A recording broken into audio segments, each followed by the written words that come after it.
What would you say Trump's IQ really is? Does 160 seem reasonable? No. This will be quoted in... No, 160 is really, really high. Yeah. I mean, the typical... The smart person that you're likely to meet in your life has an IQ of around 145. Yeah. 160 is getting pretty damn rare. And Trump's old, and IQ goes down with age, fluid IQ, although crystallized IQ either stays the same or goes up slightly. So he isn't the problem solver or the learner that he was when he was 20.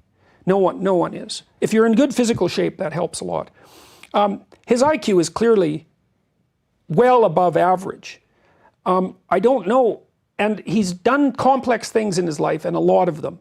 And that indicates that there's something to him, you know, and he hasn't been successful just in one domain. He's been successful in multiple complex domains, each of which were quite difficult. It's very difficult to be a reality TV star that's successful, right? It's very difficult to work in the construction business, and especially on large projects. And I know he's had his economic ups and downs, but he stayed in the game for a long time, very stressful. He's very stress resistant.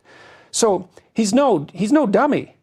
And I mean, it's nice to always think that your political opponent is just stupid, but he's done too many complex things for me to assume that he's somehow, if he wasn't smart, he couldn't have done those things. Yeah, I'm glad you're acknowledging that, because when I see the people that are in hysteric mode and just saying he's this evil nutbag who doesn't know what he's doing and all this stuff, it just seems like such a lazy way of thinking about it. You don't have to like any of the things. You may not like the way he speaks or any of that, but the idea that somehow this is a dumb person, I think, is discounting of just the way humans have to work. This is interesting from Super Chat. Do you have Well, he also won the presidency.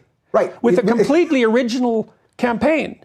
And it's like, and without spending much money. It's like, okay, is he lucky? Because is that what you're saying? It's just lucky. Right. Well, I don't think it was just luck.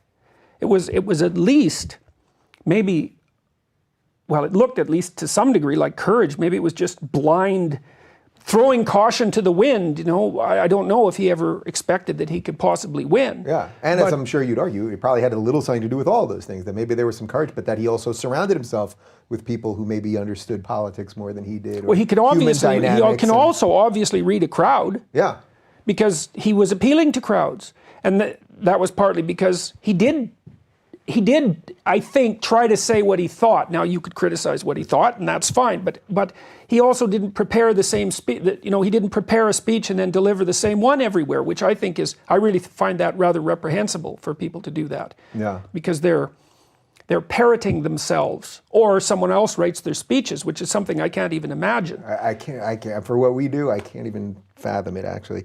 I think this